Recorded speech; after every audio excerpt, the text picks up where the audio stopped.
mabigat ang problema. Pero alam naman po natin na ang mga institusyon na ito are just abstract ideas. Our democracy is just an abstract idea. Our institutions are just abstract ideas. And these institutions operate through the human mind. And if you will, through the human soul and through the human heart. Ang problema natin ngayon ay yung mga nagpapatakbo sa mga institusyon na ito.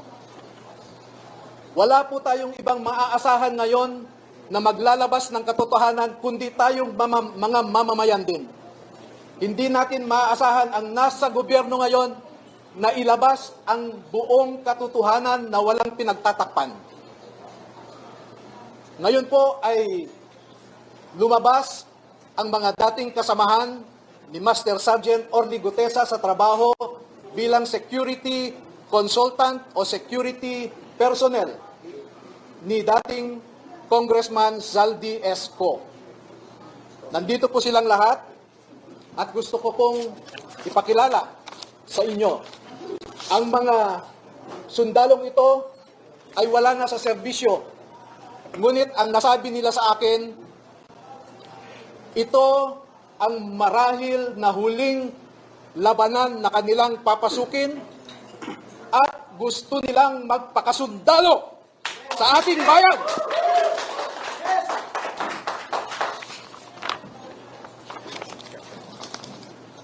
Tinatawag ko po ang isang magiting na Pilipino, si Bernard Tube. Ako po. Si Ross, tumatanda na po. Si Rosbert Waupan. Si Benny Bulontate. Si Johnny Buduan. Si Rodante Orbillo. Rainy Boy Julian. Christopher Esquivel. George Villalon Jr. Robeo Romel Bobares. Gil Navidad Jr. Anselmo Taberdo. Walter Manalansan. Jolly Cadiao. Romel Galapon. Cecilio Laroder Jr. Bernard Gubban. Crisani Dado. At Fidel Corpus. Meron po silang kasamahan na 12 pa na hindi makakadalo ngayon dahil sa mga personal na rason. Ang dalawa ay meron silang kasama sa buhay na nagtatrabaho pa sa gobyerno at meron silang pag-aalinlangan na maaaring maapektuhan ang trabaho ng kanilang mga asawa.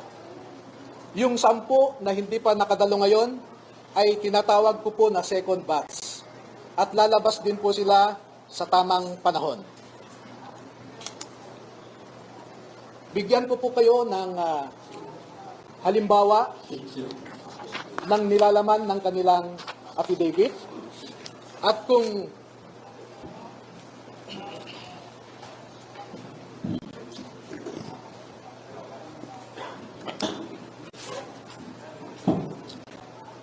ang proseso po kung paano ninakaw ang pera sa kaban ng bayan ay pwede nating ilarawan sa prosesong ito.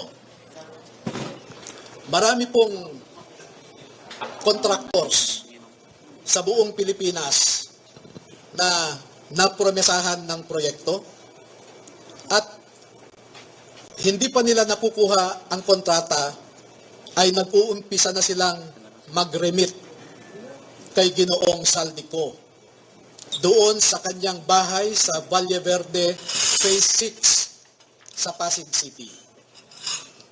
At daan-daan na maleta ng pera ang dumarating doon. Merong employee, si Ginoong Zaldico, na binibilang ang mga pera na dumarating sa Valle Verde 6. Pagkatapos nito ay binabalik nila sa maleta ulit at dinadala sa penthouse ng Horizon Homes sa BGC.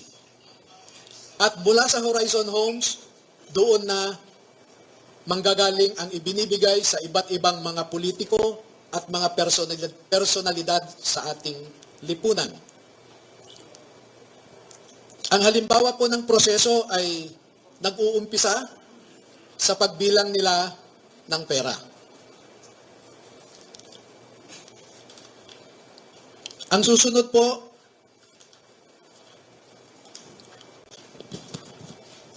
sa larawan sa itaas, ay inihahanda ang pera bago isilid sa mga maleta ulit sa Horizon Homes.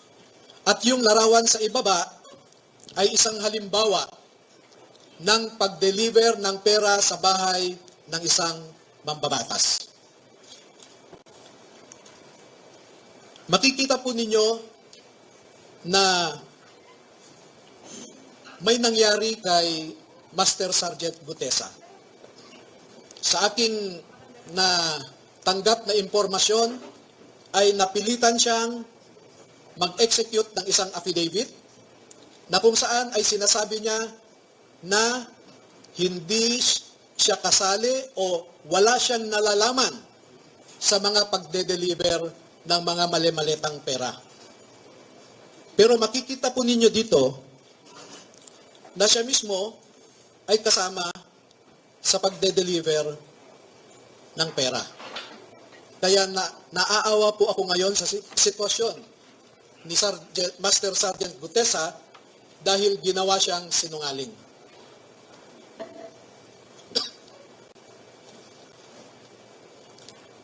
Meron pong iba pang mga larawan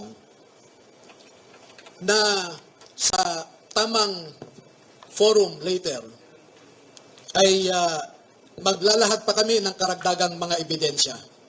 Pero ang pagde-deliver nila ng pera ay gumagamit ng eroplano,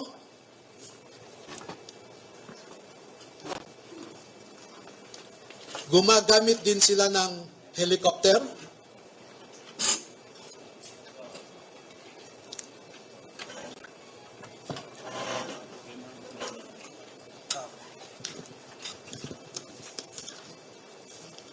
at ganito po ang mga dinideliver sa mga bahay ng ilang mga mambabatas.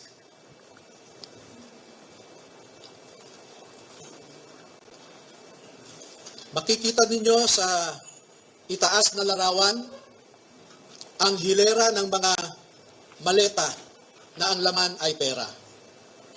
At parte lamang ito ng isang delivery na sa panahon na ito ay 52 na maleta ito. Sa isang delivery, umabot ng 52 na bagahe.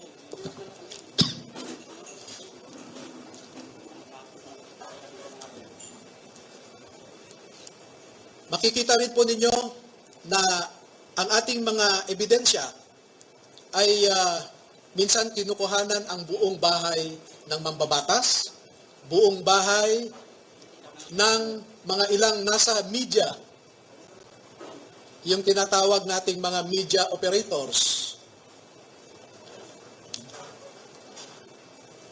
At ganyan po sila mag-deliver. No?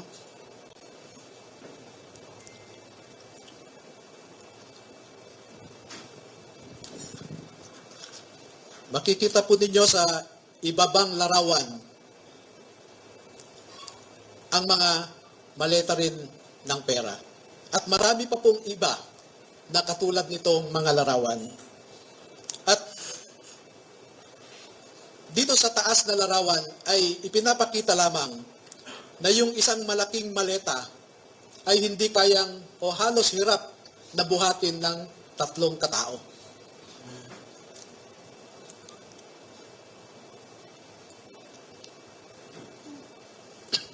Ngayon po ay merong pangalawang aspeto ng affidavit ng ating mga magigiting na Pilipino na nasa harap natin ngayon.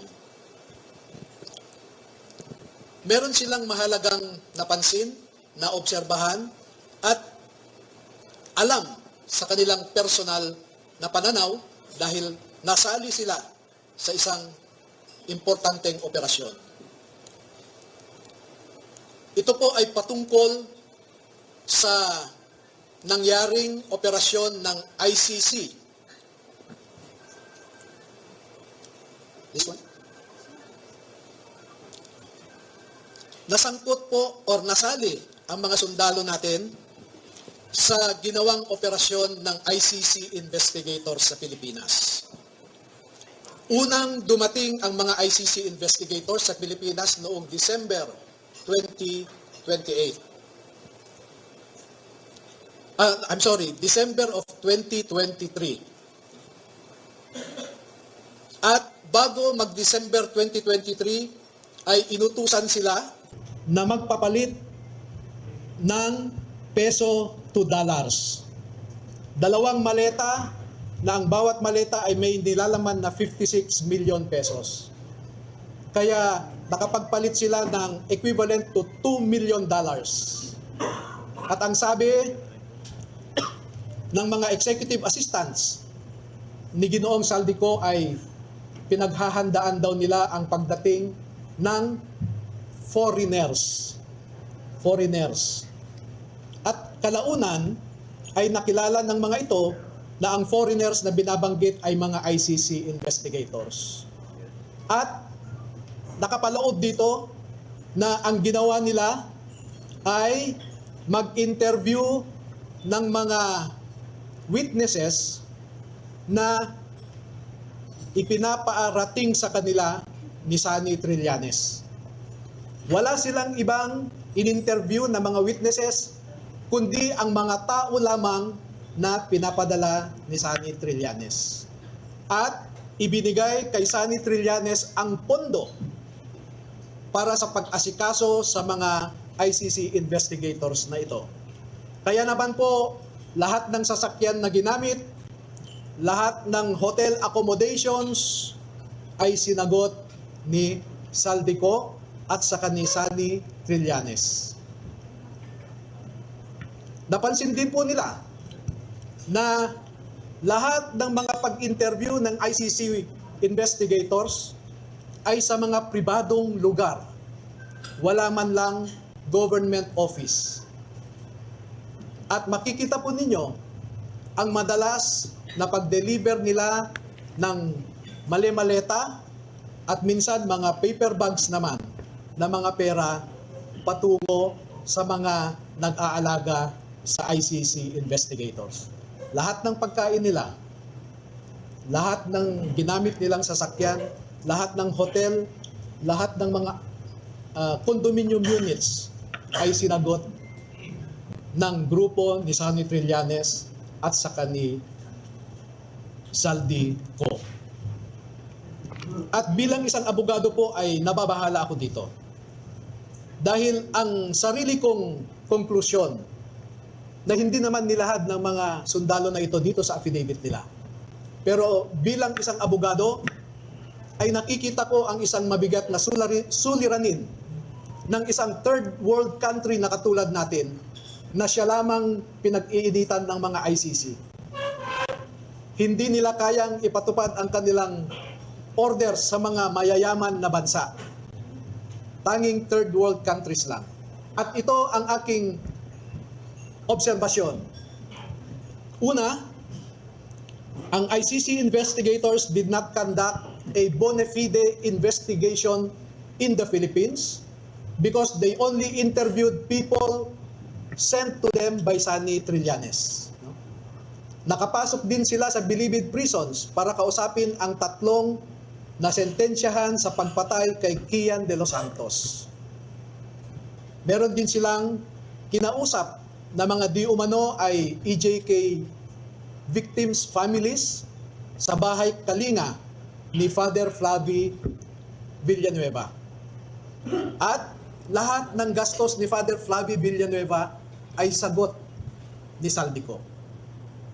Number 2, dahil December 2023 lang unang pumunta ang ICC investigators sa Pilipinas, ay hindi nakakaduda that the ICC investigators manufactured the existence of ICC jurisdiction in the Philippines because the residual jurisdiction of ICC ended in March of 2019, or 1 year after the Philippines deposited its articles of withdrawal in the United Nations. Number 4, the ICC investigators themselves committed graft and corruption.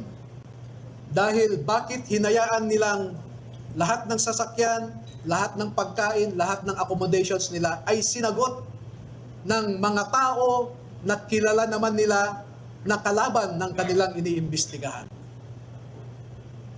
At panglima, ang mandato ng ICC ay di umano protektahan ang human rights ng mga tao. Pero bakit hindi sila nagbigay o nirespeto ang human rights ng isang tao na kanilang iniimbestigahan sa pamamagitan sana ng pag-imbestiga ng mga ibang tao na hindi pinapadala ni Sunny Trillanes? So yan po ang buod ng kanilang affidavit. At una ko nang ipaalam sa inyo na bago po kami magbigay ng buong kopya sa inyong lahat, ay pahintulutan muna ninyo kami na isumite ito sa Office of the Ombudsman para makita natin kung umaandar pa ang sistema sa Office of the Ombudsman.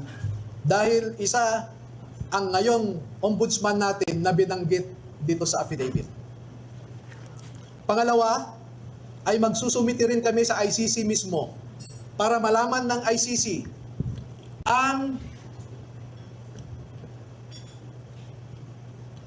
so that ICC will know how the ICC investigators conducted themselves in the Philippines. At panghuli ay magbibigay kami ng kopya sa lahat ng embahada ng mga bansa na kasapi sa ICC para malaman nila kung paano gumalaw ang ICC. Alam naman natin na bawat bansang miyembro dyan ay nagko-contribute sa ICC. Pero katulad ng kino-contribute nila, ang mga litrato na naipakita ko sa inyo ay makikita ninyo kung saan pumupunta ang ating mga buwis. Now you know where our taxes go. Now you know at least where our taxes went. Maraming salamat po at magpapaunlak po kami ng katanungan at kung maaari ay 10 lamang. Kasi alam nyo po, sa ngayon ay meron nang nakaabang sa labas na handang manakit o manakot sa ating mga sundalo. At sa nakalipas na 2 araw lamang ay umigting ang paghahanap ng isang grupo sa kanila na pinangungunahan di umano ng isang tinatawag nilang MC. Initial yon, MC. Hindi ko po alam hanggang ngayon, inaalam ko kung sino yung MC na sinasabi nila. Pero meron siyang inutusan na nasa gobyerno pa at mataas ang rangko sa ating kapulisan para ipatupad ang kanilang gustong mangyari na hindi matuloy ang paglabas ng ating mga kasundaluhan sa katotohanan. At panghuli po, meron akong isang pakiusap sa ating armed forces at saka sa Philippine Marine Corps. Ang mga nasa likod po ninyo ay nagserbisyo sa ating bayan at nandito sila hindi dahil sa politika.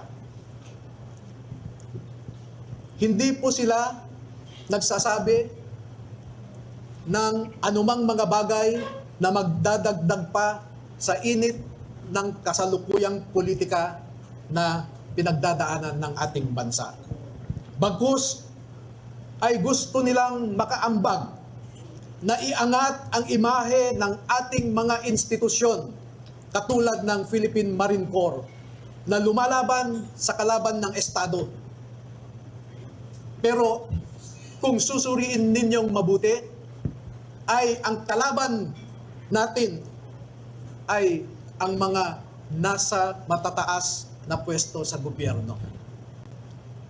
Do not restrain them from sharing to our people the truth that they know. Because alam nating lahat, ang katotohanan lamang ang magpapalakas ng ating republika. Kung lumalaban tayo sa mga grupo na gustong sirain ang ating democratic institutions, katulad ng mga NPA, mga Muslim secessionists, ang isa pong kalaban natin na totoo ay ang mga nagnanakaw ng pera na para sana sa mga tao. Tayo po ay nagpapakapagod para lang may maihain tayong pagkain sa ating mga pamilya. Pero sila po ay nagpapakapagod kung paano gastahin ang perang ninakaw nila sa atin. Maraming salamat po.